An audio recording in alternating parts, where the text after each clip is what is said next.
Pembicara netik kita kali ini adalah seorang pria yang berasal dari Palu, Sulawesi Tengah. Namun saat ini beliau berdomisili di Tangerang. Beliau berasal dari keluarga yang biasa saja. Pada saat masih di bangku kuliah, ekonomi keluarga hancur karena kerusuhan di Kota Poso. Keadaan inilah yang menjadi titik balik kemandirian beliau untuk berjuang demi kehidupan yang lebih baik, mandiri, dan sukses. Walaupun sempat negatif dan menolak, beliau bersyukur bisa mengenal bisnis Tiens dan akhirnya bergabung. Beliau telah mendapatkan semua reward Tiens, mulai dari luxury car, yacht, dan villa, serta jalan-jalan ke luar negeri di puluhan negara. Impian terbesar beliau yang ingin dicapai adalah memberikan manfaat sebanyak-banyaknya bagi masyarakat. Bagaimana proses perjalanan beliau menjalankan bisnis Tiens? Inilah success story dari Nur Sam. Assalamualaikum warahmatullahi wabarakatuh. Selamat siang Jogja. Ya, Jogja selalu meninggalkan kenangan yang luar biasa. Oke, ngomong-ngomong saya diundang ke sini ya. Saat ini saya dari BSD di Tangerang. Hari ini saya diundang ke rumah saya sendiri gitu ya.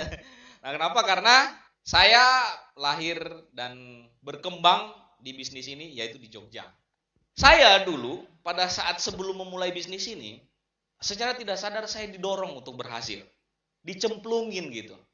Siapa yang cemplungin saya? Orang yang dulu maksa-maksa saya untuk datang ke pertemuan. Yang saya rasa dia itu mungkin mau manfaatin saya, kemudian mau nipu saya, ternyata saya didorong untuk menjalankan sebuah bisnis, sebuah profesi yang hari ini membuat perubahan besar dalam kehidupan saya. Bapak Ibu sekalian, hari ini yang mungkin Anda baru datang di ruangan ini. Saya nggak tahu Anda datang ke sini mungkin dipaksa-paksa atau mungkin karena nggak enak gitu ya. Atau mungkin karena Anda punya utang gitu kan. Karena yang ngundang Anda punya utang banyak sama dia, terpaksa Anda datang ke sini. Nah, simpan dulu itu semua. Nah, kenapa? Karena satu hal, orang yang berbeda pasti dapatkan hal yang berbeda. Hari ini saya nggak tahu kenapa, cuman satu hal yang membuat kenapa saya bisa berdiri di sini, karena satu yaitu keputusan. Banyak keputusan yang saya buat dari keputusan-keputusan kecil. Contohnya apa? Keputusan untuk mau datang di pertemuan. Nah, saya cerita, dulu saya hadir di pertemuan seperti ini ya. Saya diundang sama pengundang saya. Terpaksa kita naik taksi sama yang mengundang saya. Luar biasa, mahasiswa bisa naik taksi, Pak. Ke pertemuan seperti ini. Tapi luar biasanya pulang kita harus jalan kaki. Ya kan? Kalau berangkatnya udah nyampe di tujuan, pulangnya gitu ya. Saya bilang, mana kita naik taksi? Aduh, nggak punya uang gitu ya. Tapi sudah positif sama bisnis ini ya. Datang ke pertemuan, duduk paling belakang, jam sekian gitu kan. Mahasiswa belum makan, saya kambuh gitu kan. Saya keluar Pak. Saya keluar acara pertemuan seperti ini, saya keluar beberapa menit gitu kan. Makan di luar, tapi satu hal, 10 menit terakhir saya attend di belakang dan memperhatikan benar. Ternyata 10 menit terakhir itu yang membuka paradigma saya. 10 menit terakhir yang membuka visi saya dan melihat ternyata ini sesuatu yang luar biasa. Peluang yang luar biasa dan harus saya ambil. 10 menit terakhir. Nah, makanya teman-teman selesaikan pertemuan ini karena saya yakin kalau Anda duduk di sini betul-betul melihat satu sesi pertemuan full ini, saya yakin informasi ini akan memberi manfaat luar biasa buat Anda. Ya. Mungkin saya akan cerita ya latar belakang saya karena orang bilang ya, tak kenal maka tak sayang ya gitu ya. Tak sayang maka tak cinta. Tak cinta maka tak join. Nah, jadi harus kenal dulu gitu kan. Oke, Bapak Ibu sekalian, saya lahir di Kota Palu di Sulawesi Tengah, tapi saya menghabiskan masa kecil saya di Kota Poso. Di Kota Poso ya, di Kota Poso itu sekitar kurang lebih 6 jam kalau kita naik mobil. Sejak kecil Bapak Ibu sekalian, kalau ada sesuatu yang saya inginkan gitu ya, bagaimana caranya saya harus dapat. Saya minta mainan ke orang tua ya, ke ibu saya gitu. Saya minta dibeliin ini gitu, dulu mainan karambol gitu kan. Orang lain punya, saya minta dibeliin. Nggak dibeliin, besok saya minta lagi. Besok saya minta lagi, besok saya minta lagi. Sampai ibu saya bosan. Bapak saya bosan, akhirnya dibeliin gitu kan. Satu hal yang saya pelajari dulu, ternyata ngotot itu 90% bahkan mungkin 99% akan membuahkan hasil. Yang saya ingat itu ya, yang saya ingat saya tidak melewati masa kecil yang luar biasa juga. Di sekolahan juga saya mungkin masuk 10 besar gitu ya, 10 besar. Pernah juara 1, juara 2, juara 3, tapi pada umumnya semuanya rata-rata gitu. Nggak ada sesuatu yang luar biasa. Saya nggak tahu, saya dari dulu tuh suka ngelihat sesuatu yang mungkin orang bilang punya visi kali ya, saya nggak tahu. Pokoknya saya sukanya ngelihat itu, saya tinggal di kota kecil, tapi saya lihat kenapa orang di sana, di kota besar itu bisa kayak gini. Kenapa om saya itu bisa punya Pertamina 10 gitu kan. Saya punya om dulu, dia punya Pertamina ada 10, kurang lebih 10. Bapak saya dulu sempat tanya, nah kalau mau besar jadi apa gitu, masih SD gitu. Kayaknya bagus kayak om itu gitu kan. Apa sih yang dia lakukan gitu. Nah, saya suka lihat orang-orang besar. Apa sih yang mereka lakukan? Harus bagaimana supaya jadi orang besar? Itu visi. Nah, makanya saya bilang saya bukan karena saya tinggal di kota Poso, terpencil gitu kan. Kerusuhan terus di sana, nggak habis-habis gitu kan. Tapi kita punya visi apa? Jadi saya sejak kecil itu, nggak bisa nih kalau di sini terus. Akhirnya saya lulus SMP, saya hijrah ke Palu. SMA di Palu itu ngokos. Ngokos kayak kalau Poso itu kabupaten, Palu itu ibu kotanya.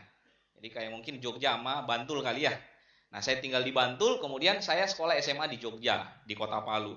Nah, saya di sana ngekos, di sana saya belajar banyak, belajar kemandirian.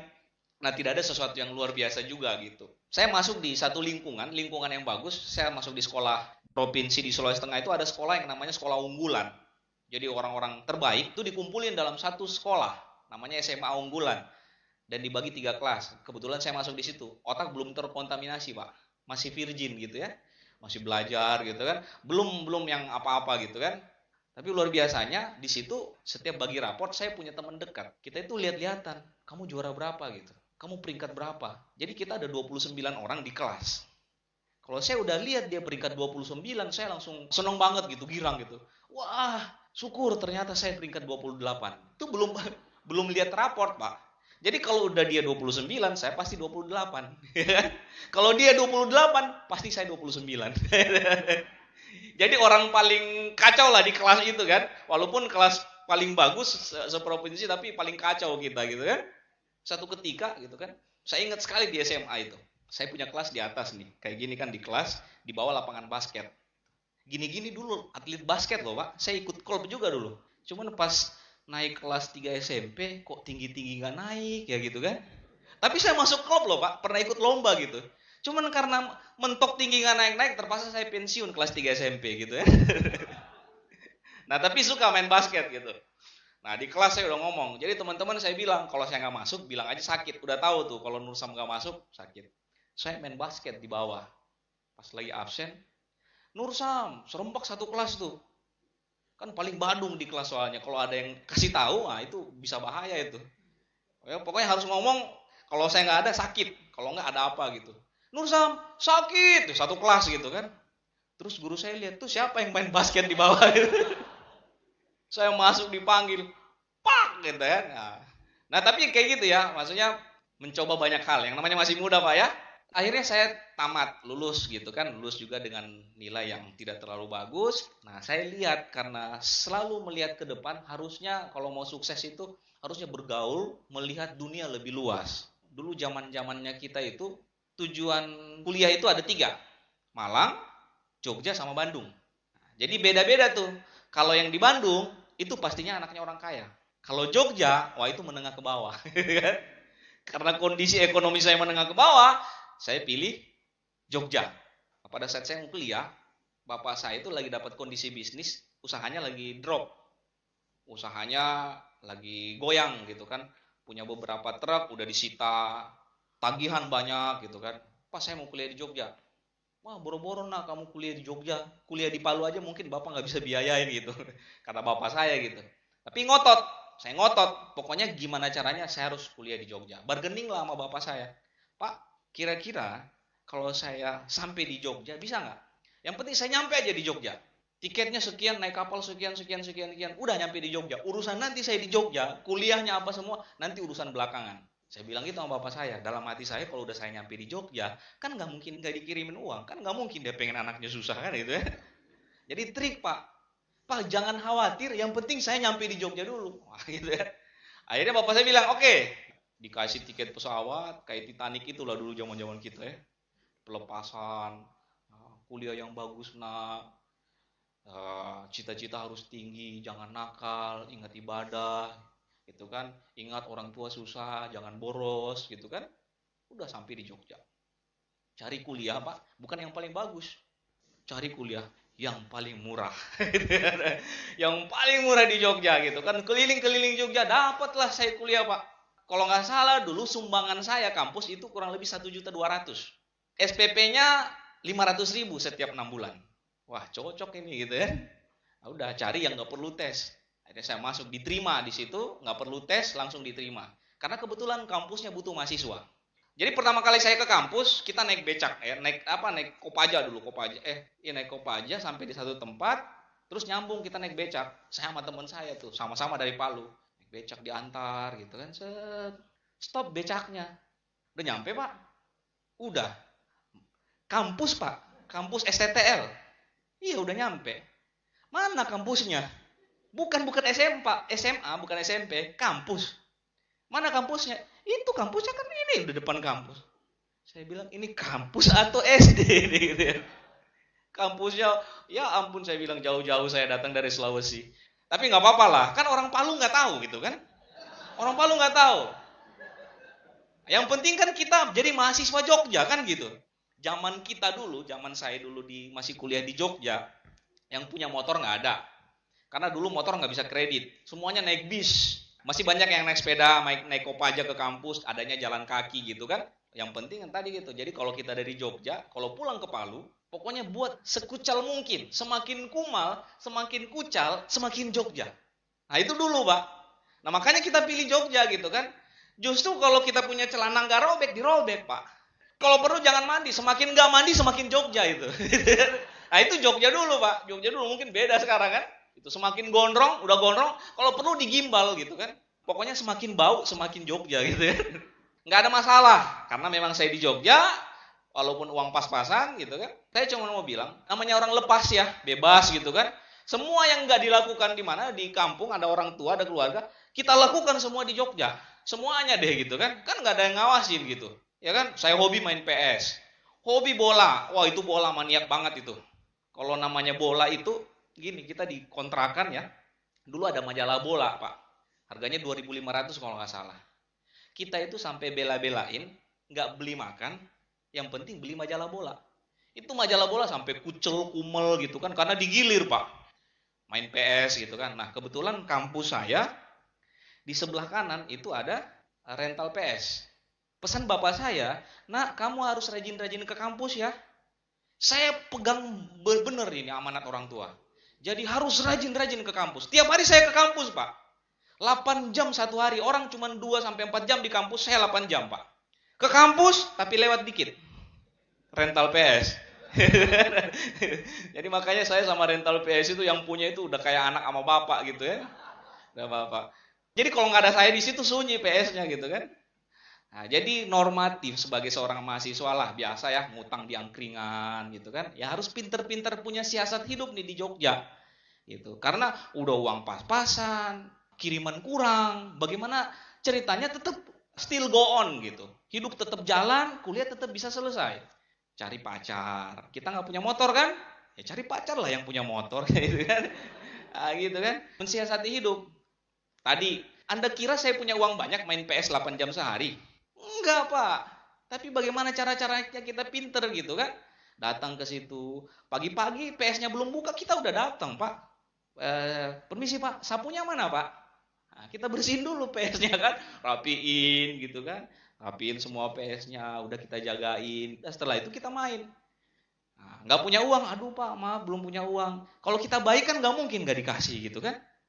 Ya warung depan kos-kosan saya juga itu ada angkringan gitu kan. Udah lunas semua lah utang saya di situ ya. Karena saya udah bintang 7 udah di situ, udah bintang 8 udah di situ. Tapi ya udah biasa lah kita hari-hari makan gitu kan. Nah, saya dulu punya kiriman sekitar rata-rata 150.000 per bulan. Terakhir 400.000. Terakhir saya dikirimin sebelum join di Tiansi. Itu tahun 2003, saya dikirimin uang 400.000 setiap bulan. Nah, sebelumnya itu 150, 200 gitu kan. Nah jelas nggak cukup, Pak. Kebayang nggak? 300.000 hidup 1 bulan. Tapi kan dulu makan agak murah gitu. Jadi cukup-cukupin. Nah saya strateginya gampang gitu kan. Kiriman datang 150.000.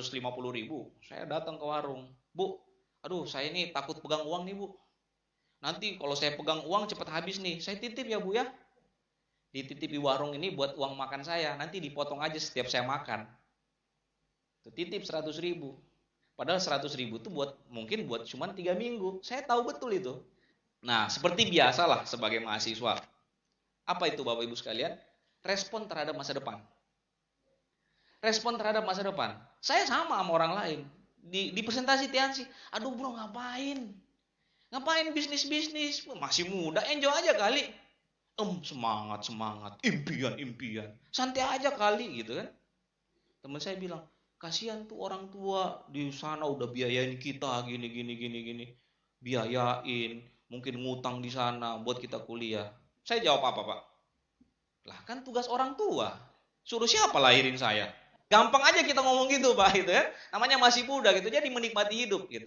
Jadi respon kita terhadap masa depan, kadang lingkungan itu tidak mendukung, Pak. Ada satu saat di mana kita harus disadarkan sama masa depan.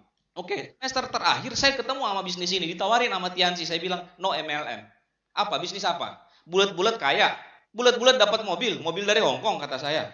Mana ada bisnis modal 2 juta kaya dapat mobil, gitu kan? Oh iya, di depan kos saya itu kan ada pohon bambu ya. Jangan-jangan teman saya ini tadi lewat situ. Kemudian dia kemasukan setan. Nah, ngomong di Tiansi gitu kan. Gitu. Jadi nggak masuk akal lah bisnis ini buat saya gitu. Nah, kenapa? Bukan cuma bisnis ini, kebanyakan seusia, mungkin banyak teman-teman di sini, respon terhadap masa depan itu lambat. Saya pernah baca sebuah artikel, ada di satu kota di Inggris, ada sekumpulan anak muda, usia mahasiswa, mereka ngumpul tuh bareng-bareng. Mereka itu anaknya orang-orang terkaya di kota itu.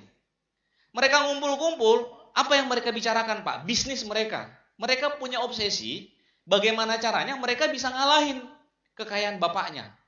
Hilang nggak? Satu kelompok anak muda yang mereka bicarain siapa yang paling hebat di antara kita yang bisa segera mengalahkan kekayaan orang tuanya. Masih muda. Lah kalau kita Pak, kita termasuk saya dulu, lah ngapain susah? Kan tunggu ijazah. Dapat ijazah keluar cari kerja. Ngapain susah-susah mikir masa depan? Nanti ada saat yang tepat gitu. Nah benar, saat yang tepat itu datang buat saya Pak. Saat itu datang, belum selesai kuliah tiba-tiba kerusuhan Pak. Di kota Poso tuh, bapak ibu saya ngungsi, rumah saya dijarah, toko bapak saya dijarah, barang-barang habis. Ibu saya sempat telepon, nah ini masih ada sisa 1 TV yang ibu sempat bawa. Kalau kamu kehabisan uang ngomong biar TV ini ibu jual buat kamu nyambung hidup di Jogja. Wah itu miris banget Pak. Nah, saya bilang ibu saya lagi susah gitu, kok mikirin saya. Udah saya bilang mah jual aja mah, mama kan lagi ngungsi sama saudara sama ini. Ya udah jual aja buat hidup di sini. Saya mah gampang di Jogja gitu kan, orang laki-laki ini gitu kan. Jadi kerusuhan di sana, saya di sini lontang-lantung, kos nggak bayar, kampus nggak bayar, numpang sana sini gitu kan. Untungnya baik sama temen, jago main PS kan gitu kan. Ada positifnya juga Pak gitu kan. Tiap hari temen datang, bro main PS yuk, ayo gitu kan. Kalau masih jam-jam 9 saya belum mau main tuh. Kalau udah jam 11 saya iya, tunggu ya ntar jam 11 ya. Karena 1 jam main, sedikit lagi makan siang. Ya kan, makan siang diajak makan lah kan gitu kan. Gitulah. Itu satu titik di mana ternyata Bapak Ibu sekalian, ternyata pas kerusuhan saya nggak bisa dikirimin. Semuanya nggak bisa kebayar, makan aja saya susah gitu. Kebayang Pak, waktu saya mahasiswa, lambat 1 hari saja kiriman, itu saya udah stres. Ini 3 bulan Pak nggak dikirimin. Mau minta orang tua gimana? Orang tua aja masih ngungsi. Boro-boro kita, mereka udah makan belum yang kita perlu pikirin kan? Ya udah Pak, saya bilang ternyata gila. Saya ngomong sama teman-teman saya, bro tolong ada kerjaan di mana saya mau kerja. Apa aja deh gitu. Mau cleaning service, parkir, apa aja saya mau kerja gitu. Cuman yang namanya kita nggak punya link, nggak punya pengalaman juga susah. Nah Bapak Ibu sekalian saya sadar, ini yang saya maksud respon terhadap masa depan. Kadang kita ditampar dulu sama hidup. Woi bangun woi. Woi bangun woi udah siang gitu. Kadang harus gitu Pak. Saya ditampar dulu aduh hidup. Gila saya nggak punya apa-apa, orang tua nggak bisa kirimin. Gimana? Saya harus nyambung hidup. Ternyata tanggung jawab hidup itu bukan sama siapa-siapa Bapak Ibu sekalian. Mohon maaf, bukan dari orang tua. Bukan dari teman dekat, pacar kita, siapa. Tanggung jawab kita mau jadi apa ke depan, itu adalah di tangan kita. Bukan tergantung siapa-siapa. Bukan tergantung siapa-siapa. Kondisi seperti itu Pak, kita harus survival di Jogja. Udah saya cari kerja, melamar sana sini, tapi nggak ada Pak, nggak ada yang terima, nganggur ya, jadi hidup jadi benalu di mana-mana Pak. Makanya pas jalan di Tiansi juga saya susah gitu kan, orang tadinya benalu tiba-tiba ngomong BMW. Tapi ini satu sisi yang mungkin bisa jadi pelajaran. Oke Pak, saat susah, namanya orang haus, Kalau dikasih air gimana? Ini orang haus nih Pak, di gurun pasir. Udah nggak minum 2-3 tiba-tiba dikasih air. Harusnya gimana? Harusnya ngambil kan? Oke, saya cerita saya Pak, dasarnya orang Indonesia. Mohon maaf, saya soalnya orang Indonesia Pak. Orang Indonesia memang suka kayak gini gitu. Udah susah hidup, datang teman saya. Bro, ini bisnis bagus. Bisnis? Bulat-bulat. Bulat-bulat. Oh, sorry bro. Kalau mau nipu jangan saya, cari orang lain gitu. Saya bilang gitu sama teman saya. Harusnya Pak, orang susah ditawarin peluang kan harusnya kan langsung diembat. Orang tamunya belum tahu apa-apa udah gonggong duluan. Wah, kamu mau tipu saya ya? Ini kan bisnis MLM. Itu tahu nggak itu nama teman kita, teman SMA? Kan jalankan bisnis kayak gini. Itu nggak dapat apa-apa. Wah, kamu mau nipu saya nih. Janganlah, kamu cari teman yang lain. Masa kita teman satu daerah mau nipu gitu kan? Udah pulang dia Pak. Tapi dasarnya ngotot, besok datang lagi. Saya bilang nggak mau, ini bisnis. Bapak saya utang di bank itu ratusan juta Pak. Baru bisnisnya jalan gitu kan. Sertifikat rumah masuk bank dulu. Baru ada bisnis. Bisnis apa modal? Modal apa? Teman saya bilang, modal ini bisnisnya gampang. Modalnya modal banting bibir doang. Ada garansi lagi di bawahnya. Bibir nggak bakalan doer gitu. Nggak masuk akal lah gitu, ada bisnis kayak gini gitu. Harusnya nih tadi, kalau orang susah kayak saya, korban kerusuhan, udah nggak bayar SPP, harusnya kan ada peluang dipelajari. Bukan gonggong dulu gitu kan. Saya bersyukurnya, sponsor saya dulu yang nawarin bisnis saya gitu kan, sama teman-teman yang duluan, termasuk di sini ada Pak Wawan ya gitu kan. Orang-orang yang duluan jalankan bisnis ini ngotot gitu, akhirnya saya kebuka. Maksud saya begini, kenapa saya kebuka Pak? Kenapa saya terbuka? MLM mungkin orang bilang, MLM bisnis nggak jelas. Bisnis kayak gini, nanti kan sekarang jalan, besok hilang. Ini karena bisnis musiman, bisnis kumpul-kumpul, bisnis brainstorming, cuci otak, apa semua lah. Yang di atas enak-enak, yang di bawah diperah-perah. Emangnya sapi kita diperah-perah Pak? Enak yang duluan join, kaya yang di bawah, kasihan gitu. Bisnis piramid, wah macam-macam lah orang paradigma MLM. Tapi satu hal, kalau kita mau objektif melihat, nggak usah susah-susah Pak mikirnya. Cek ada nggak yang berhasil, cek ada nggak yang sukses, cek siapa yang menjalankan, siapa yang berhasil. Saya Bapak Ibu sekalian cuma butuh satu bukti merubah semua paradigma saya tentang bisnis MLM. Saat itu saya temuin sama orang yang sudah berhasil di bisnis ini. Gitu. Nunjukin slip bonus. Mas, ini bonus saya jalankan sekian lama, bonus saya 11 juta. Masnya mahasiswa kan? Iya. Pasti bayar SPP udah telat-telat. Kiriman kamu berapa sih mas? Mau negatif sama bisnis MLM? Wah, ini luar biasa nih orang nih. Kita baru duduk, Pak udah diceramain. Mas mahasiswa, pasti makannya Senin Kamis kan? Suka makan Indomie kan? Utang di Burjo berapa mas? Kiriman pasti nggak nyampe 500 ribu. Gitu mau-maunya kamu, bisa-bisanya kamu negatif sama bisnis ini. Ini bonus saya 11 juta gitu. Wah sakit Pak, saya dihina Pak. Pas dia mau bilang utang di Burjo pasti banyak kan? Saya langsung ingat Burjo di sana, Burjo di sana, Burjo di sana. 5 Burjo utang saya masih banyak Pak. Bener juga, terpaksa nggak marah Pak. Pasti kos belum dibayar kan? Iya bener juga gitu. Lah kita terpaksa emosi, marah tapi telan ludah Pak. Ya bener gitu kan? Nah, tapi pas dia keluarin slip bonus, angkanya 11 juta, saya nggak tahu Pak. Saya panggil teman saya, udah pulang kita.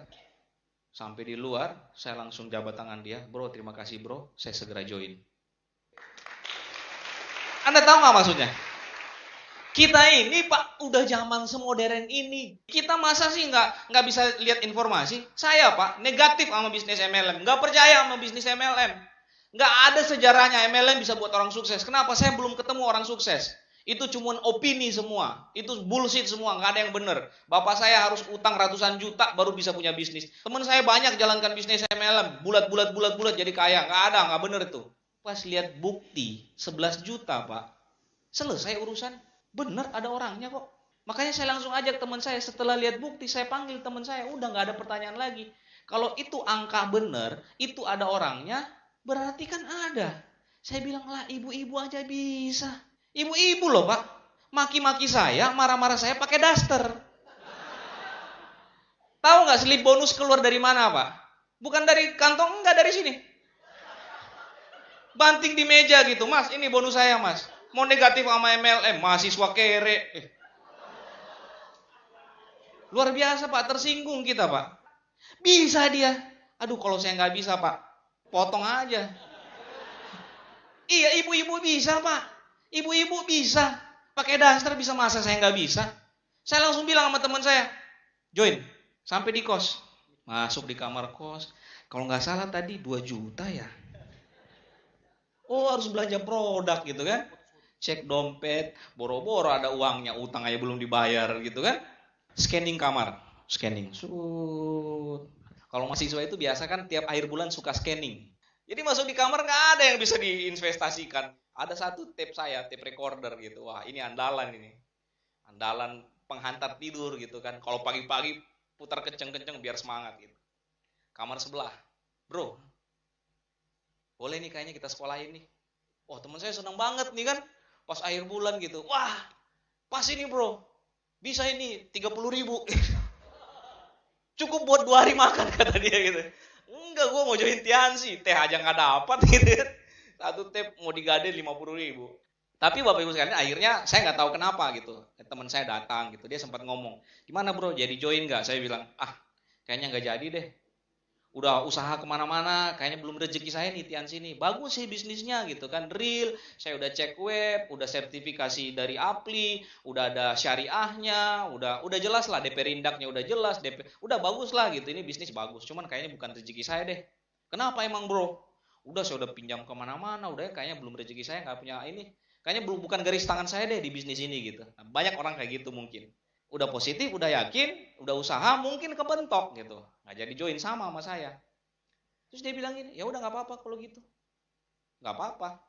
Tumben nih dia santai aja. Biasanya kalau saya nolak dia ngotot. Ya udah nggak apa-apa.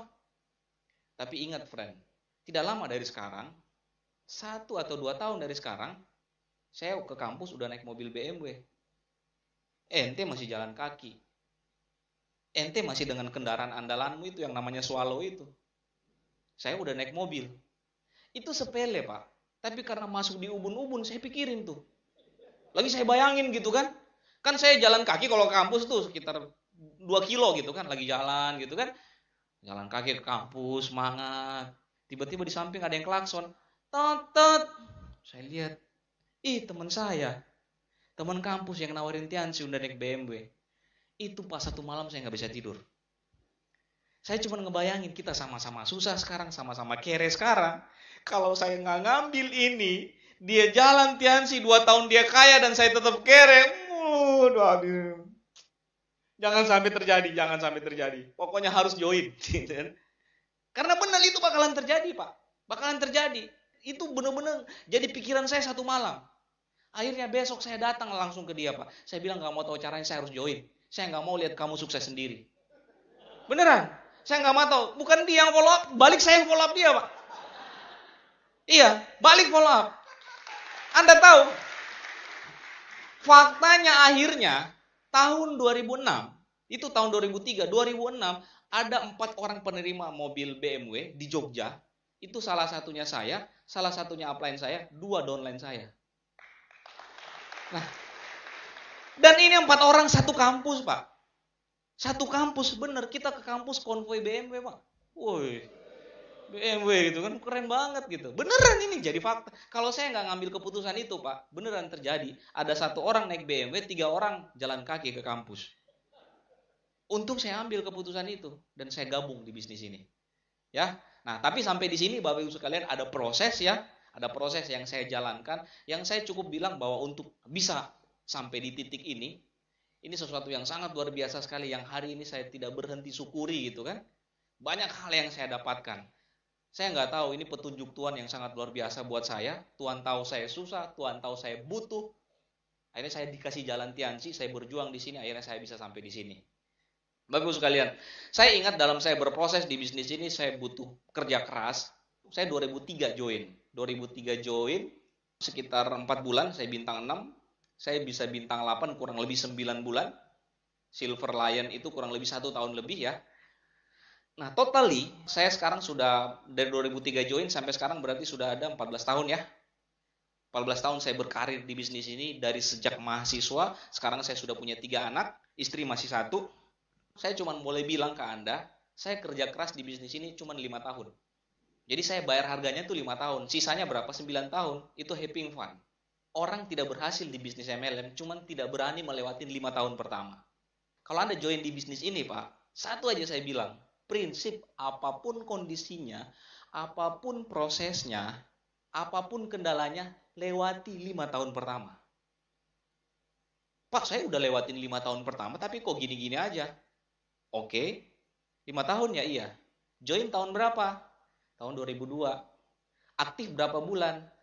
Oh, saya join 2002 bulan April. Saya aktif dari April sampai bulan Juni. Berarti 5 tahun saya cuma aktif April, Mei, Juni 3 bulan. Total sekarang 5 tahun. Ya jangan dihitung lah gitu kan. Anda 5 tahun di Tiansi, aktifnya 3 bulan. Jangan dihitung 5 tahun aktifnya gitu kan. Kan banyak yang kayak gitu kan. Tapi saya mau bilang ke Anda, 14 tahun saya jalankan bisnis ini, saya bayar harganya itu cuma 5 tahun. Yang tadinya ditolak, kerja keras. Orang ketawain saya, Pak, di rumah ketawain. Saya pulang ke kontrakan, gak ada yang join, ketawa semua. Hahaha, juragan obat pulang gitu kan. Bro, itu hidungmu udah kayak mirip pentil BMW katanya gitu. Pokoknya macam-macam Pak mereka itu kan teman-teman suka banget ngece gitu kan. Lah kalau saya simpen di hati Pak, stres saya. Mereka ketawa, saya ketawa lebih keras. Hahaha. Bener, iya kan? Kan ini kan cuman bicara siapa yang lebih ngotot aja kan gitu kan. Mereka ketawa, saya lebih ketawa lebih keras. Mereka menolak, saya cari yang lain gitu kan, itu aja. Jadi 5 tahun pertama itu saya berproses. Pokoknya pakai kacamata kuda, hilangin urat malu gitu kan. Orang bilang Tiansi nggak bener, saya bilang bener. Dia bilang nggak bener, saya bilang bener. Dia bilang kamu nggak bisa sukses, saya bilang bisa. Ini cuma tinggal masalah ngotot aja kan. Kita akan lihat nanti 5 tahun ke depan. Kita akan lihat siapa yang kerja keras, siapa yang berproses, dan siapa yang jadi pemenang. Oke, kamu jalankan aja, saya akan lihat kamu nanti bisa berhasil. Iya, lihat aja. Tonton saya, lihat saya, bagaimana saya berjuang. Nanti saya sukses, kamu stroke. Ya benar, Pak. Iya kan?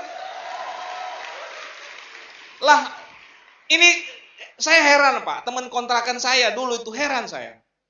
Saya tawarin kan ini bisnis bagus, begini. Kamu join lah. Kalau kalian join, saya bisa bintang 4. Kalian bintang 3. Kalau bagus-bagus, kalian bisa sama-sama bintang 4 dengan saya. Mereka bilang apa? Udah kamu jalan aja dulu. Kalau kamu udah sukses, baru saya join. Lah justru kamu join lah supaya saya sukses. Nah gimana saya sukses, kamu aja nggak join gitu kan? Kan lucu gitu kan? Tapi nggak apa-apa, saya nggak menyerah gitu. Mereka nggak join, saya cari orang lain. Ini cerita luar biasa pertama gitu kan. Saya punya kontrakan tuh di Plumbon. Di kontrakan kita itu memang ada pelangnya, House of Spirit. Semangat gitu kan. Memang udah ada Pak. Sebelum kita join itu udah ada pelang itu gitu. Nggak tahu memang jodohnya kali ya. Iya bener. Saya join nggak ada yang mau join Pak. Tuh, saya presentasi semuanya nggak ada yang join. Ada yang bilang haram lah. Ada yang bilang bisnis siluman lah. Ada yang macam-macam lah gitu kan. Nggak ada yang join gitu. Saya jalanin bisnis ini. Saya presentasi si A, si B. Rata-rata pengen lihat bukti gitu. Pengen lihat bukti mereka. 1 bulan saya jalan. Saya dapat bonus waktu itu sekitar 3,6 juta. Tahun 2003. Teman-teman kontrakan saya kan pengen lihat bukti. Saya langsung ke Atakrit kalau nggak salah namanya itu, tempat belanja itu ya, alat-alat kos gitu ya. Jadi teman-teman kampus, saya pulang, beli cepet gitu, saya rapiin, karpet, kursi gitu kan. Kan kontrakan apa laki-laki di Jogja kan, wah pokoknya semrawut, sendal di mana gitu, pokoknya semrawut lah, kayak apa, kayak kandang ayam lah gitu kan. Saya rapiin Pak, rapiin gitu semua. Nah di kontrakan saya semuanya negatif. Semuanya negatif. Kalau saya pulang diecein semua gitu kan. Mereka main PS, saya pulang, masuk kamar. Mereka main PS, ketawa-ketawa. Hihihi, penjual obat pulang gitu kan. Bro, hati-hati ya, sakit gitu. Pokoknya saya habis diece. Saya beli semua, pulang satu-satu. Saya duduk tuh di ruang tamu, santai gitu kan. Mau dengar komentar mereka gitu kan. Weh, bokap siapa nih baru datang? Udah masuk satu. Saya liatin nih bro. Bonus saya 3 juta tuh beli karpet, beli ini. Wah hebat ya Tiansi ya. Kamar, datang lagi satu pulang. Wih rumah udah bersih kontrakan. Emak siapa yang baru datang gitu kan. Emak mata lupe yang kata saya gitu kan. Saya tunjukin lah bukti ini bonus saya gitu. Ternyata Pak, ternyata mereka tuh cuman pengen lihat bukti. Cuman dasarnya ini kan negatif semua nih. Satu kontrakan negatif. Datang satu ke kamar saya. Bisnismu bagus ternyata ya. Boleh dong. Ini negatif gitu kan. Luar biasa ternyata menghasilkan gitu kan. Oke, saya boleh dong tahu di presentasi gitu. Saya jelasin gitu. Habis saya jelasin positif. Nah, terus dia bilang terakhir, tapi bro tolong ya bro ya. Jangan kasih tahu teman-teman yang lain ya. Soalnya ternyata Pak mereka itu suka sekali gosipin saya gitu kan. Jadi kalau ketahuan positif dia malu dia nih. Jadi pesan saya satu bro. Usahakan jangan yang lain tahu ya gitu ya. Oke gampang. Rahasia dijamin aman. Yang penting ente join. Gitu kan. Gak lama setelah itu datang lagi Pak satu. Beneran itu bonus kamu 3,6 juta? Iya bener, bagus ya gitu kan. Bagaimana caranya cari modal? Gini-gini saya jelasin semua gitu. Wah tertarik juga pengen join. Ternyata omongannya juga sama. Bro bagus bisnisnya bro. Pengen join nih tapi jangan sampai sini tahu ya. Cukup kita berdua ya. Oh oke aman gitu kan. Nah semuanya ngomong gitu Pak, aman gitu ya. Tapi kan saya undang mereka Pak ke OP kan. OP hari Rabu gitu. Hari Rabu OP nih. Kalau kamu pengen lihat ini bisnis kayak gimana, datang ke sini ya. Oke, sip. Wah, saya udah ketawa dalam hati. Lihat aja ntar nih. Hari Rabu Pak OP gitu kan datang. Oh, saya duluan aja datang. Wah, sendiri datang satu-satu. Ketemu. Join juga. Akhirnya Pak join semua satu kontrakan saya mah gitu kan ya. Syukur semua kan cuma pengen lihat bukti mereka gitu kan. Jadi ya Bapak Ibu sekalian ya begitu proses di bisnis ini. Anda perlu buktikan siapa. Tapi saya bintang 4 bukan gara-gara mereka, tapi saya presentasi di luar dulu. Tapi akhirnya energi positif itu menyebar gitu karena fakta itu tidak bisa ditutup-tutupin. Yang namanya fakta-fakta itu. Mobil BMW Pak Yoas dapat mobil niaganya ada. Orang nggak percaya, mobilnya ada kok. Kita dapat BMW, kita dapat Mercy, dapat kapal pesiar, dapat pesawat, dapat villa. Ada kok buktinya gitu. Fakta nggak bisa bohong gitu. Ya kan? Kalau kita bohong sama bisnis ini Pak, saya 13 tahun lalu udah berhenti dari bisnis ini karena bohong. Kenapa bertahan sampai 14 tahun? Karena semuanya fakta Pak. Gitu kan, orang satu demi satu stres Pak. Yang tadinya nggak percaya jadi percaya. Saya dapat motor, saya beli motor kredit, saya datangin teman saya, ada yang join. Ada juga yang tetap nggak join. Ngotot sama negatif gitu kan. Katanya dapat mobil. Pokoknya dapat motor. Saya bilang tunggu saya dapat mobil. Kerja keras. Saya beli mobil. Harga 95 juta. Masih mahasiswa. Dari bonus saya beli. Datengin dia. Ini mobil saya. Katanya mobil BMW. Kok ini mobil second? Dasar negatif Pak. Gitu kan. Gak tahu mahasiswa beli mobil sendiri Pak. Itu luar biasa loh. Udah tunggu loh ya gitu kan. Kejar saya dapat gitu kan mobil. BMW datang gitu kan. Ini mobil saya gratis. Harga 580 juta. Gratis dari Tiansi. Wah udah telat bro. Udah telat gimana? Udah telat bro. Coba dari dulu saya join. Nah dia sendiri yang ngomong coba dari dulu. Ya iya coba dari dulu lu join gitu kan. Emang sukanya miskin dasarnya orang gitu kan. Nah, Bapak Ibu sekalian, kalau kita lakukan bisnis ini, bukti itu tidak bisa memungkiri Pak. Adik-adik saya lah contoh gitu. Tadinya negatif, gak ada yang mau gitu. Stres, terintimidasi. Dia kerja kakaknya tidur-tidur. Belanja melulu, keluar negeri melulu. Dia kerja pagi sampai sore. Terintimidasi hidupnya Pak. Akhirnya terpaksa join gitu kan. Mohon maaf, bisnis MLM ini adalah tren luar biasa Pak saat ini. Kita nggak bisa menghindar. Hari ini Anda boleh nggak join? Oke nggak apa-apa. Percaya sama saya, nggak butuh lama dari hari ini. Nggak butuh lama dari hari ini. Mungkin 2 bulan ke depan, orang akan datang sama Anda. Nawarinnya apa? Bisnis MLM lagi. Kalau nggak, mungkin Tiansi lagi Pak. Karena Tiansi paling gede di Indonesia. Ya kan? Oke, 2 bulan Anda nggak join lagi, nggak apa-apa. Nggak usah join. Mungkin 1 tahun lagi teman Anda datang lagi presentasi Anda. Apa? Tiansi lagi Pak. Tetap nggak mau join nggak apa-apa Pak. Maksud saya, oke Anda nggak usah join. Nggak apa-apa, ini pilihan hidup. Tapi mau negatif sama bisnis MLM udah sulit Pak. Yang negatif, Anda boleh negatif, tapi jangan sama MLM. Negatifnya sama money game. Karena money game sama MLM beda. Banyak orang tertipu di luar sana, mohon maaf itu bukan MLM. Di Indonesia, kurang lebih ada sekitar 500 perusahaan MLM. Ini kita bahas secara logika aja. 500 perusahaan MLM lebih di Indonesia. Anda tahu yang punya sertifikasi syariah berapa? Tidak lebih dari 10. Yang memiliki apli ada berapa? Kurang lebih 60. 60 sampai 100. Pertanyaan saya, 400 itu perusahaan apa? Yang tidak punya Depkes berapa? Jadi perusahaan MLM yang real syariah punya sertifikasi Apli, kemudian punya DP Rindak, legal, itu kurang lebih 10 perusahaan MLM. Kalau Anda negatif, maaf, coba cek. Mungkin itu yang 499, bukan 10 yang real. Iya, jangan samain dong sama Dim, Freedom, apalah itulah inilah. Aduh. Kemarin ketemu orang jelasin, wah ini sama ini. Sama gimana, ujungnya gimana, produknya aja nggak jelas. Jangan samain lah bro. Saya 14 tahun jalankan bisnis ini. Anak saya beli susu, genteng di rumah saya, lantai saya. Orang tua saya bisa umroh. Saya bisa berkali-kali ke luar negeri dari bisnis ini. Saya makan beli beras dari bisnis ini. Dan Anda bilang bisnis ini nggak bener, keterlaluan Anda. Ya kan kita mau emosi, mau bilang, gila hidup saya dari Tiansi, dia bilang ini bisnis nggak bener gitu kan. Jangan-jangan hidupmu yang nggak bener gitu kan. Nah, makanya cek dulu Pak, bisnis MLM itu apa. Makanya orang mungkin lihatnya yang jelas. Oke, kalau saya tanya gini. Bicara MLM, ada 490 MLM yang nggak bener. Dan ada 10 yang bener, real. DP Rindak ada, Apli ada, sertifikasi ada, semuanya ada. Ada 10. Yang ditahu masyarakat yang mana? Yang masyarakat tahu tentang MLM kira-kira yang mana? Hampir pasti yang orang bilang MLM itu yang 490, bukan yang 10. Nah makanya saya bilang tugas saya dan leader-leader di depan ini, kasih tahu ke masyarakat, ini loh bisnis MLM bisa merubah, membantu kehidupan seseorang. From zero to hero. Dari anak kos yang gak punya apa-apa, bisa punya kehidupan luar biasa. Bisa jadi kebanggaan orang tua, bisa luar biasa gitu. Kebayang gak sih? Saya nggak tahu Pak, kalau nggak ada Tiansi hidup saya kayak gimana gitu. Mungkin saya jadi gelandangan sekarang. Mungkin anak-anak saya nggak bisa sekolah yang terbaik. Saya mungkin nggak bisa kasih senang orang tua gitu. Kenapa? Bisnis modal 2 juta, saya cuma ngutang mulainya Pak. Mana ada bisnis kayak gitu.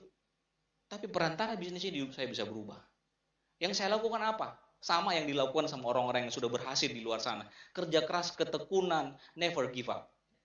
Saya memulai bisnis ini dengan keyakinan. Nggak ada sama sekali keraguan pada saat saya mulai bisnis ini. Saya start di bisnis ini dari miskin, nggak punya apa-apa, utang, di burjo masih banyak, kos-kosan belum dibayar, SPP belum bayar. Saya tahu saya susah. Tapi saya sudah masuk di lintasan untuk jadi orang sukses, Pak. Saya mulai start. Pada saat kaki saya pertama masuk di bisnis ini, nggak ada kata tidak. Garis finish harus saya sampai. Nggak mau tahu apapun prosesnya. Mau saya ditolak 100 orang, saya cari 1000 orang. Teman kok saya nggak menerima, saya cari di luar. Keluarga saya nggak terima, saya cari yang lain. Yang penting gimana caranya, saya tahu betul bisnis ini benar, saya tahu betul bisnis ini bagus, dan saya harus sampai di ujung sana. Kalau orang lain bisa, saya pasti bisa. Saya cuma mulai dengan keyakinan. Saya yakin bisa sampai di sana, apapun prosesnya, karena sudah banyak yang buktikan. Kalau Pak Luis makannya nasi, bukan makan batu, saya yakin saya juga pasti bisa. Kalau Pak Luis jalannya masih di atas tanah, Pak, nggak ngambang, saya juga pasti bisa. Jadi tidak ada keraguan bisnis ini, Pak. Kerja keras tentunya, karena di mana-mana kita butuh kerja keras. Dan terakhir adalah kuncinya konsisten. Batu aja itu bisa berlubang karena air. Nah, kita belajar dari orang-orang yang berhasil tentang kerja keras. Saya baca cepat. Pemain legenda NBA Michael Jordan menggunakan waktu libur untuk melatih ratusan kali jump shot setiap harinya. Jangan lihat dia sekarang, tapi apa yang sudah dia lakukan. CEO Starbucks setelah bekerja, dia bekerja lagi di rumah. Luar biasa. Wajar kalau dia sukses. Mark Cuban, pemilik klub Dallas Maverick, tidak mengambil liburan selama 7 tahun ketika dia memulai bisnis pertamanya. Wajar dia sukses. Venus dan Serena Williams, siapa yang nggak tahu? Ini 2 bersaudara, pemain tenis yang sangat luar biasa. Memulai memukul bola tenis pada pukul 6 pagi sejak mereka berusia 7-8 tahun. Jangan lihat sekarang, tapi apa yang sudah mereka lakukan. Wajar kalau mereka jadi pemain top dunia di tenis. CEO Yahoo, Marissa Mayer, secara rutin bekerja semalaman selama 130 jam dalam seminggu ketika masih bekerja di Google. Wajar dia jadi orang hebat. Oke, konsisten. Thomas Alva Edison. Tahukah Anda Thomas Alva Edison gagal pada percobaan ke-990 kali sebelum akhirnya ia sukses menemukan penemuan lampu pijar di percobaan ke-1000 kali. 1000 kali, ada yang bilang 10.000 kali. Ya, dahsyat, ketika ia sempat ditanya orang terdekatnya, di dekatnya, ia hanya menjelaskan, ketika percobaan itu gagal, ketika percobaan itu belum berhasil, saya tidak pernah mengatakan itu gagal. Saya hanya mengatakan bahwa saya belum menemukan caranya. Ya, konsistensi. Henry Ford, telah mengakui kehilangan 6 kali kesempatan dan sedikit demi sedikit ia kembali memanage dan mengumpulkan uangnya yang sempat hilang. Oke. Seorang novelis dari Inggris bernama John Ritchie mendapat 753 penolakan sampai akhirnya ia berhasil mempublikasikan 564 buku, bahkan sampai sekarang buku-bukunya laris dibaca. Apa yang dilakukan oleh yang berhasil di bisnis ini? Pak, saya join di Tianxi, jangan lihat saya diamond. Waktu saya join, saya nggak mau pulang ke kos saya sebelum saya ketemu 3 orang. Setiap hari saya presentasi harus ketemu 3 orang sebelum saya sampai ke kos saya. Pernah satu ketika saya sampai di depan kos saya, capek jam 1 malam, sampai di kontrakan, saya singgah, saya nggak mau menyentuh rumah saya, kos saya, sebelum saya presentasi 3 orang. Saya duduk di angkringan depan kontrakan kita dan bilang hari ini baru 2 orang. Saya mau pulang tapi malu sama komitmen. Saya janji harus ketemu 3 orang. Hampir setengah jam Pak, saya mikir malu pulang, bohongi diri sendiri. Tapi saya sudah punya komitmen harus kerja keras. Tiba-tiba downline saya, calon prospek saya SMS. Saya tertarik sama bisnis yang barusan Bapak presentasi. Ini ada teman saya 3 orang, teman kontrakan saya pengen tahu informasinya. Jam 1 malam, saya langsung tancap gas motor saya ke sana. Ternyata orang yang saya presentasi jam 10 tadi, positif dan langsung cerita ke teman-temannya. Jam 1 malam saya ke sana, Pak. Saya presentasi. Saya nggak lihat dia join, tapi saya pulang senyum. Saya pulang ke kamar saya dan tidur pulas. Nikmatnya kerja keras. Nikmatnya berjuang. Apa yang kita perjuangkan, apa yang kita targetkan itu bisa dapat. Jangan lihat sekarang, Pak. Saya berproses di bisnis ini. Jangan kira bangun Jogja itu cuma gampang bangun. Tapi butuh dedikasi, butuh kerja keras untuk betul-betul membuktikan saya layak untuk berada di panggung kemenangan ini. Pertanyaan saya, Anda sudah belajar dari orang-orang sukses nih Pak. Sekilas saya baca, pertanyaan saya, Anda sudah melakukan apa di Tianxi? Apa yang sudah lakukan? Apa yang sudah Anda lakukan? Apa yang sudah Anda korbankan? Baru presentasi 2-3 orang ditolak, berhenti. Kalau Anda mau berhenti, berhenti dari sekarang. Anda tidak layak jadi orang berhasil. Kalau baru 10 orang menolak Anda dan Anda bilang gagal, berhenti dari sekarang Pak. Jangan buang-buang waktu. Karena memang Anda ditakdirkan untuk gagal. Karena orang berhasil tidak akan menyerah.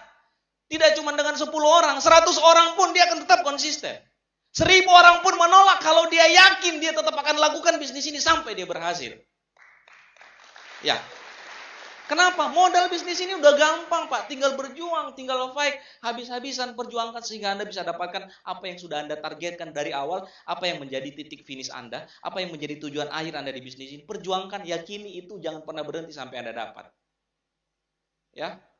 Saya bisa beli mobil ini, saya bilang tadi, sebenarnya saya nggak terlalu suka cerita ini ya, gitu ya. Tapi saya juga bingung ya bicara MLM dulu waktu kita masih miskin selalu ditanya bukti kan. Lu udah dapat apa emangnya? Kalau lu udah berhasil baru gua join gitu kan. Pas kita udah sukses, posting di Facebook, dapat ini, bangun rumah 5 miliar, naik haji, umroh sekeluarga. Orang inbox, Pak, Anda kok sombong banget? Belum ada bukti, ditanya bukti. Pas nunjukin bukti, dibilang sombong gitu kan. Saya nggak tahu nih, apakah saya yang salah atau dia yang error otaknya ya. Gitu ya. Nah, tapi ini perlu. Anda bisa melihat bahwa bisnis ini sebuah kendaraan yang sangat luar biasa. Bisa merubah orang from zero to hero. Ini bicara inspirasi, ini bicara hasil dari kerja keras, ini bicara tentang hasil dari sebuah keputusan. Nah, saya mulai 2003, saya beli mobil ini tahun 2003, saya 2005 kalau nggak salah. 2005 saya beli mobil ini 95 juta. Murah barangkali, tapi ingat saya memulai bisnis ini dari utang. Nah ini 2006 saya di wisuda. 2003 join, 2006 saya dapat mobil Mercy C230. Luar biasa itu. Dulu berjuang gitu kan, nggak orang percaya, banyak yang menghina, nggak bener bisnisnya. Waktu saya dapat mobil ini kita langsung ke pabrik ya, kita ke pabrik perakitan di Bogor. Di mobil itu udah ada tulisan nama kita. Jadi kita turun dari bis, tinggal milih yang mana ada nama kita, itulah mobil kita. Mobil ini dulu harganya 580 juta. Dan kita dapatkan ini cuma modal KTP, Pak. Banyak orang punya mobil ini. Banyak, Pak, di luar sana. Tapi Anda cari yang cuma modal utang 500 ribu. Anaknya korban kerusuhan. Di Jogja tinggal numpang di kos temen. Udah mau diusir dari kampus karena nggak bayar SPP. Diputusin pacar karena miskin. Jalankan bisnis ini, 3 tahun bisa dapat mobil ini. Oke. Nah, ini perjalanan saya ya, 2006 saya terima mobil gratis, 2008 saya terima kapal pesiar, 2009 dapat pesawat pribadi, jadi kapal sama pesawat ini dapatnya cash reward, jadi dalam bentuk uang. Kapal pesiar ini totalnya kurang lebih sekitar 350 juta, pesawat pribadi ini sekitar 520 juta. Terakhir 2006 saya dapat villa. Villa ini nilainya sekitar 1,3 miliar. Ya, saya ulangin lagi, sebuah bisnis dengan modal utang 500 ribu memulai bisnis ini. Ya. Nah, ini rumah dulu yang saya beli di Paradise, tetangga sama Pak Wawan. Nah, saya mau cerita sedikit. Saya bisa beli rumah ini harga kurang lebih sekitar 1,2 M nilainya waktu itu. Punya mobil 2. Saya bukan bicara ini, tapi saya bicara sebuah pencapaian. Saya masih mahasiswa statusnya. Jalankan bisnis ini modal ngotot, ditolak makin semangat. Di usia 28 tahun, banyak orang bilang, Pak, Anda bisa dapat kehidupan mapan yang orang butuh berjuang 30-40 tahun. Tapi saya bisa dapatkan ini di bisnis ini cuma 4 tahun berjuang. Nah, inilah potensi bagi teman-teman yang masih muda nih. Anda nggak ngerasa gitu. Saya feelingnya juga dulu biasa saja karena saya yang punya gitu. Tapi ketemu orang umurnya 50 tahun masih dikontrakan. Ya mohon maaf ya. Ya mungkin bukan saya yang hebat, tapi kita bicara kendaraan. Kalau Anda naik kereta dari Jogja ke Jakarta, saya naik pesawat, dibolak-balik juga tetap saya yang duluan nyampe. Nah, jadi hati-hati dengan memilih kendaraan gitu ya. Jadi kalau Anda join di bisnis ini, sudah terpaksa Anda harus keluar negeri.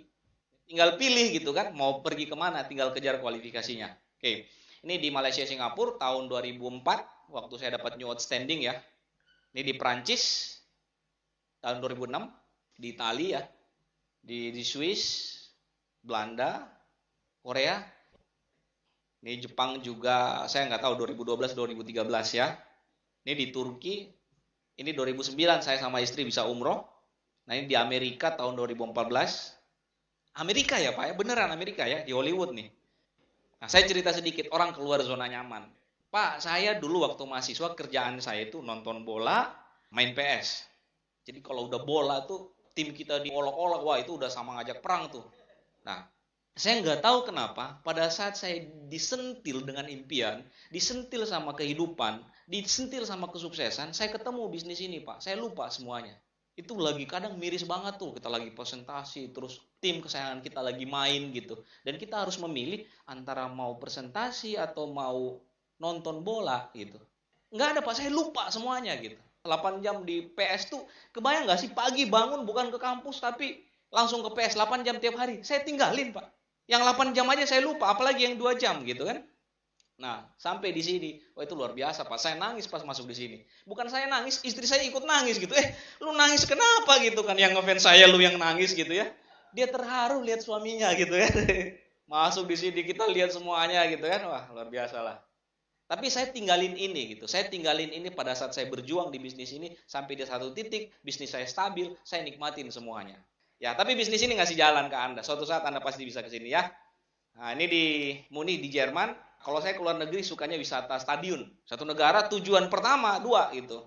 Tujuan pertama adalah stadion, tujuan kedua hard rock. Nah, karena saya suka koleksi baju hard rock. Oke. Ini di Venice, di Prancis, di Praha, di Ceko, di Madrid, di Barcelona.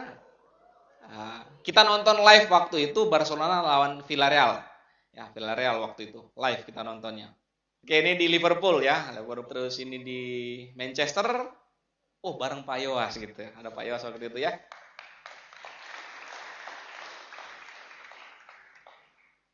Oke. Nah, oke Bapak Ibu sekalian, ini saya cerita ini bukan bicara hebat-hebatan, bukan ya. Ini bukan bicara sombong-sombongan, kita bisa keliling dunia, tapi ini apa adanya. Jadi ini udah apa adanya gitu. Kalau London itu apa adanya, Pak. Dapat reward, itu apa adanya di bisnis ini, tidak kita lebih-lebihkan. Penghasilan ratusan juta per minggu, itu apa adanya, bukan kita lebih-lebihkan. Itu potensi Anda. Kalau Anda jalankan bisnis ini dengan serius. Oke, kalau ini bisa jadi jalan buat saya, kira-kira bisa jadi jalan buat Anda juga nggak? Pastinya bisa. Karena bisnis ini tidak melihat Anda. Pada saat Anda punya komitmen di sini, tidak dilihat Anda siapa, Anda cukup punya komitmen untuk mau serius jalankan bisnis ini, terserah Anda punya impian apa. Sejauh apa Anda mau berjuang di bisnis ini, tentukan. Dan Anda perjuangkan sampai Anda dapat. Unlimited. Kalau Anda nggak cukup 100 juta per minggu, kejar 200 juta per minggu. Kalau 200 juta nggak cukup, Anda kejar 1 miliar per minggu, bisnis ini kasih jalan. Pak, saya cuma pengen 10 juta per minggu, kejar 10 juta per minggu. Karena bisnis ini, itu dari mana sampai di mana Anda melihat bisnis ini, disitulah Anda. Nah, hari ini saya sampai di sini masih banyak visi besar yang saya mau kejar. Hari ini saya masih kerja keras. Hari ini saya masih berjuang di bisnis ini. Saya pikir saya masih muda, umur masih ada. Kenapa saya sia-siakan cuma dengan santai di rumah, tapi hidup ini adalah perjuangan. Karena saya dididik di bisnis ini untuk kerja keras, untuk berjuang, dan tidak pernah menyerah. Dan saya nggak tahu itu sudah jadi habit buat saya. Oke, Bapak Ibu sekalian, saya cerita sedikit. Kenapa sih saya harus berjoin di bisnis ini? Orang suka tanya, Pak Nur sama Anda kecil-kecil, ganteng gitu kan? Wah, kayak artis mana? Kayak cover majalah gitu kan? Kok bisa sesemangat itu gitu? Teman-teman saya SMA bilang, lu hebat bro. Bisa kayak gitu, bisa berjuang kayak gitu, bisa ditolak orang sampai berhasil. MLM kan sulit gitu. Padahal nggak tahu aja dia bawa bisnis ini gampang. Bisnis yang sangat gampang. Kenapa bisa seperti ini? Saya bilang, saya punya rahasia. Saya nggak tahu apa pengalaman ini saya patut bagi ke Anda semua atau enggak gitu. Saya punya rahasia yang orang bilang, kalau Anda tahu, ini adalah sesuatu yang Anda juga punya. Dan semua orang punya kalau dia sadar.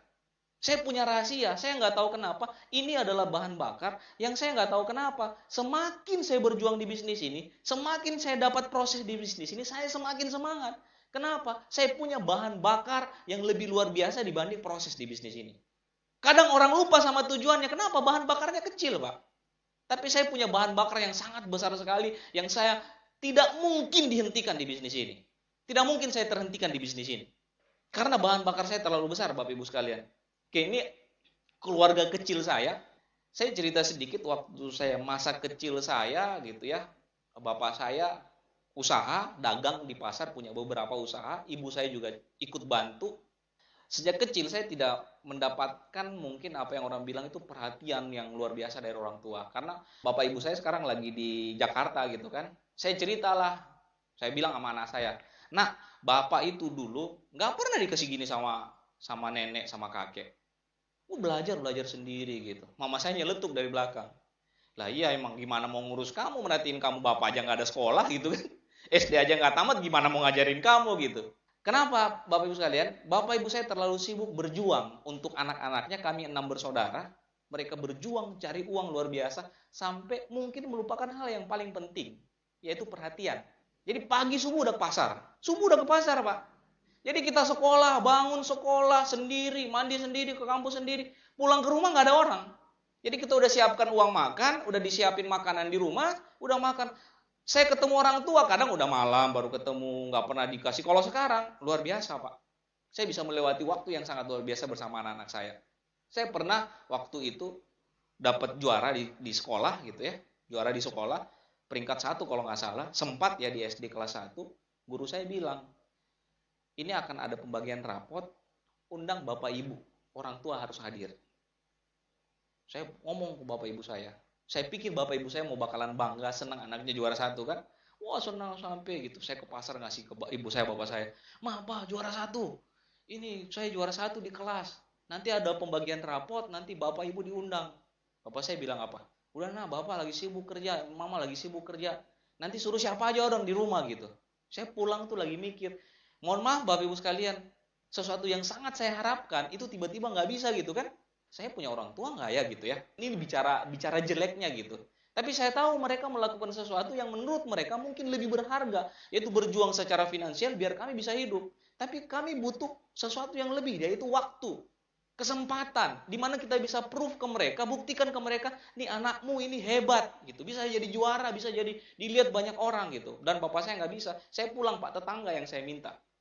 Tetangga datang, dapat peringkat juara 1, riuh dibagi, ditanya mana orang tua, saya panggil tetangga saya bilang ini orang tua saya. Sampai detik ini saya belum cerita ke orang tua saya kejadian ini. Tapi saya tahu mereka sudah berjuang lebih dari hal lain yang mungkin mereka pikir itu lebih saya butuhkan, yaitu perjuangan secara finansial. Bapak Ibu sekalian, saya berjuang habis-habisan di bisnis ini, cuma satu. Saya tidak mau, saya cuma berikan uang ke anak-anak saya, tapi saya nggak punya waktu buat mereka. Hari ini 1 kali 24 jam Pak, saya punya waktu sama mereka.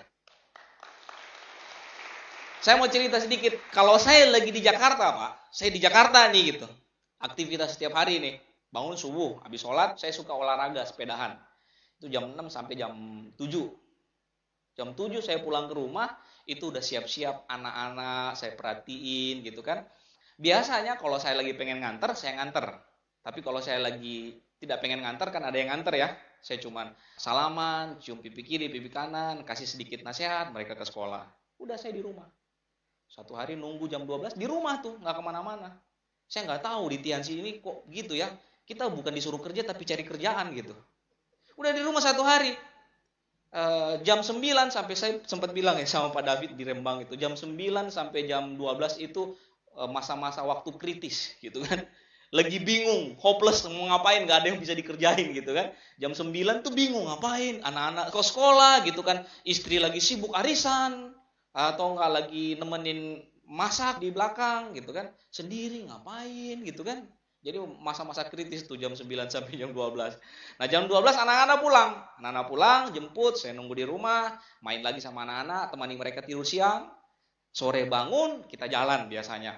Kalau nggak jalan-jalan sepeda, kita ke mall, pulang-pulang maghrib, sholat maghrib bareng, temani mereka belajar. Biasa habis maghrib, saya belajar sama mereka. Biasanya sama ibunya. Belajar ngaji, belajar membaca. Jadi anak saya bisa baca, mohon maaf bukan karena di sekolah, tapi bisa belajar karena bapaknya yang ngajarin baca. Anak saya bisa ngaji, itu bapaknya yang ngajar ngaji. Kenapa? Karena saya mau berikan waktu yang terbaik buat mereka. Saya suka selalu tanya sama anak-anak saya, "Nak, bapak kurang apa? Main sama bapak cukup nggak?" Kalau mereka bilang kurang, ayo kita main gitu. Karena saya mau berikan waktu yang terbaik buat mereka. Bapak Ibu sekalian, waktu itu sesuatu yang tidak bisa beli dengan apapun. Saya udah lewatin proses masa-masa saya, masa-masa kecil saya nggak bisa balik dan minta, "Ma, Pa, saya butuh kasih sayang, saya butuh diperhatiin," nggak bisa. Itu udah lewat dan itu membekas dan saya nggak mau ini terjadi sama anak-anak saya. Saya berjuang di bisnis ini habis-habisan, Pak, untuk mendapatkan kebebasan waktu. Pada saat Anda berhasil di bisnis ini, Anda bisa tentukan kapan Anda mau kerja, kapan Anda nggak mau kerja, kapan Anda mau santai, kapan Anda mau bekerja, kapan Anda mau di rumah saja. Itu semua independen, terserah Anda. Gitu. Dan bisnis ini kasih jalan Anda untuk ke sana. Ya. Nah, seperti inilah, seperti proses saya bilang tadi ya, kadang pembantu saya gitu, maksudnya orang yang kerja di rumah tuh, bingung nih, "Bapak kerja apa ya?" gitu ya. Kayaknya nggak pernah ke kantor, sekali-sekali hari Sabtu keluar kota, pulang hari Senin gitu kan, sekali-sekali gitu. Ya kalau udah di rumah ya gitu aja gitu. Bangun pagi, jalan-jalan, ke mall, belanja, tapi nggak pernah kerja gitu. "Bapak kerja apa ya?" gitu kan. Tiba-tiba lihat di rumah saya kan ada kamar kosong kan gitu kan. Wah, jangan-jangan ada lilin di dalam kamar ini gitu ya. Masuk kamar, ternyata nggak ada lilin gitu. Nggak, ini jadi pertanyaan klise gitu. Tetangga-tetangga saya juga pada bingung tuh. Ini bapak ini ngapain? Masih muda tapi kayaknya nggak kerja. Baru bangun rumah lagi, kerjanya naik sepeda melulu. Ngapain dia gitu kan? Dulu Pak, waktu saya berjuang di bisnis ini kebalik gitu. Orang heran. Ngapain dia tiap hari keluar, pagi presentasi, nggak kaya-kaya, miskin terus gitu kan? Jualan obat, bawa tas gitu kan, kayak dokter, nggak kaya-kaya gitu kan? Ngapain tuh orang gitu kan? Orang heran, kita kerja nggak dapat uang. Sekarang nih orang tambah heran lagi Pak. Nggak kerja tapi uangnya kok banyak gitu. Gitu ya. Nah, makanya Bapak Ibu sekalian ada peribahasa bilang, hari ini kita melakukan apa yang orang tidak lakukan. Hari ini kita kerja apa yang orang tidak kerjakan.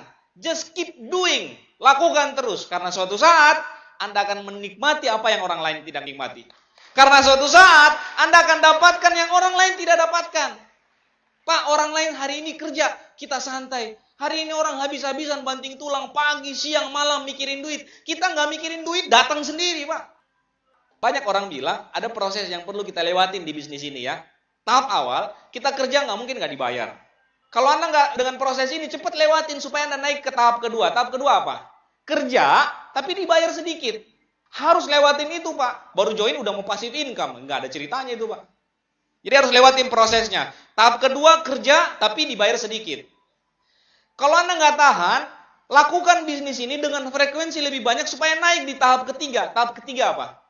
Kerja akan dibayar senilai.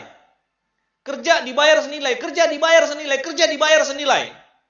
Kalau Anda masih belum puas, lakukan lebih banyak, frekuensinya ditingkatkan, lebih kerja keras biar Anda naik ke tahap selanjutnya. Tahapannya apa? Kerja sedikit, dibayarnya banyak. Bahkan tanpa bekerja, dibayar terus. Kenapa kita mau berjuang di bisnis ini untuk sampai di level itu? Nah, sekarang Anda bisa pikir bagi teman-teman yang sudah berjuang di bisnis ini, yang sudah join di bisnis ini, Anda berada di tahap mana? Perjuangkan itu. Perjuangkan sampai Anda naik di satu tingkat di mana gila ini Mr. Lee. Nggak kenal aja, nggak tahu siapa saya kok. Baik banget kirimin tiap bulan.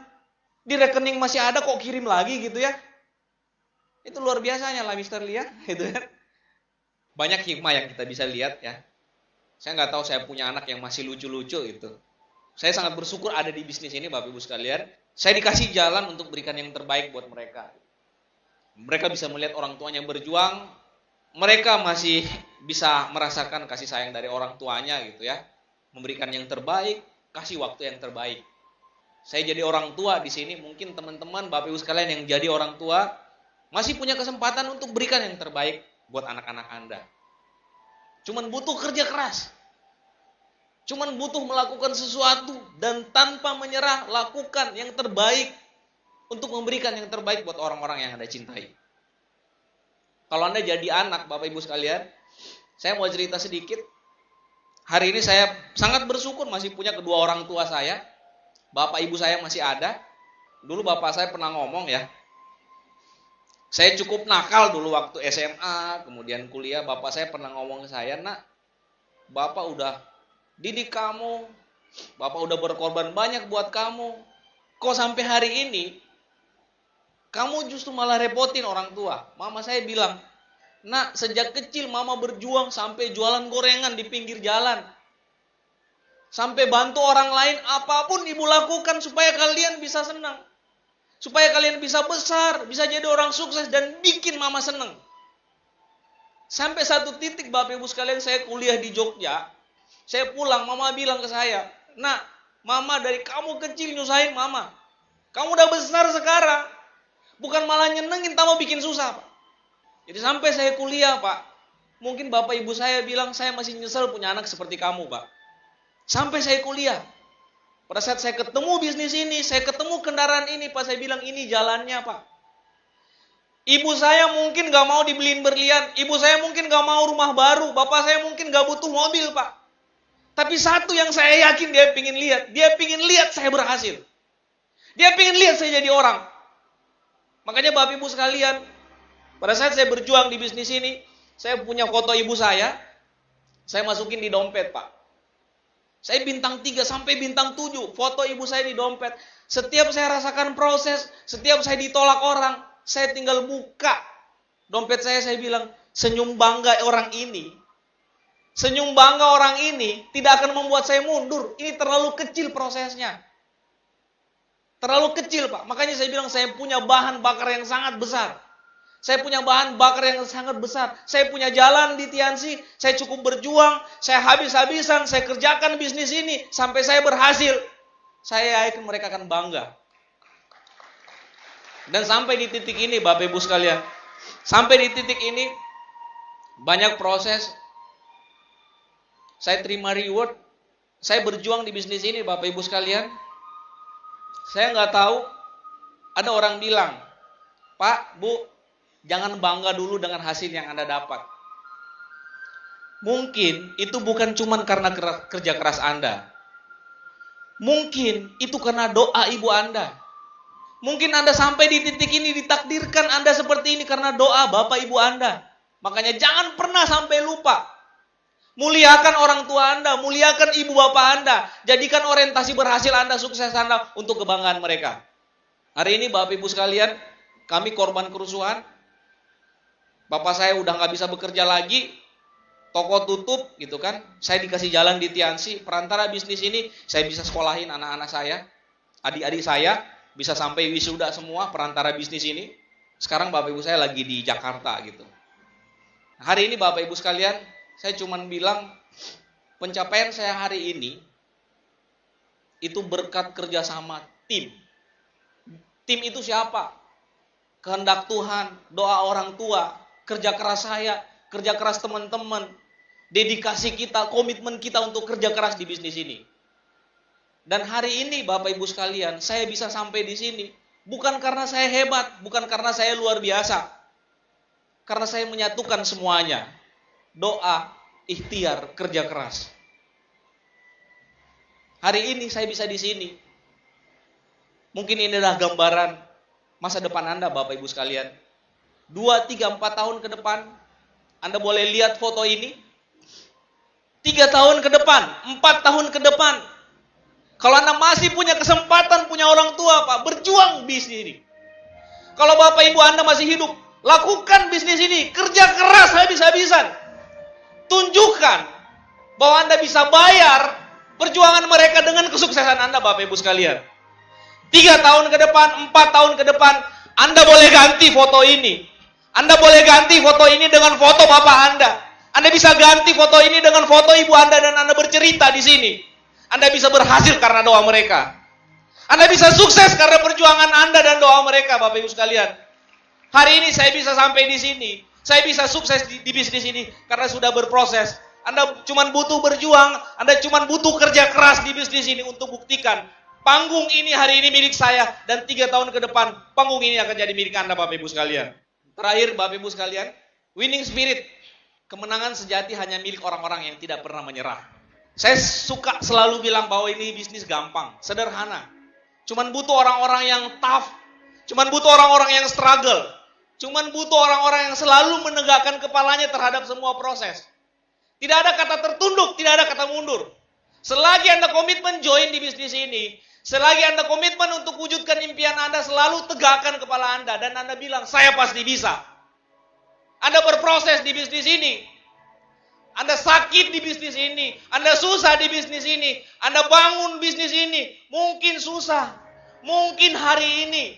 Mungkin hari ini Anda datang ke sini sendiri. Mungkin Bapak Ibu sekalian. Hari ini bisnis Anda lagi nggak bagus.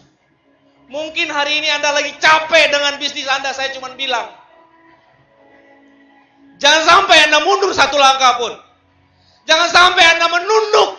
Tetap tegakkan kepala Anda. Dan lakukan terus. Lakukan terus. Presentasi terus. Follow up terus. Bangun terus. Dan jangan menyerah. Karena orang yang sukses, pemenang di bisnis ini akan lahir dari orang yang tidak pernah menyerah. Kalau Anda tidak pernah menyerah, pastikan siapapun Anda sore hari ini. Siapapun Anda, komitmen Anda hari ini untuk mau berjuang.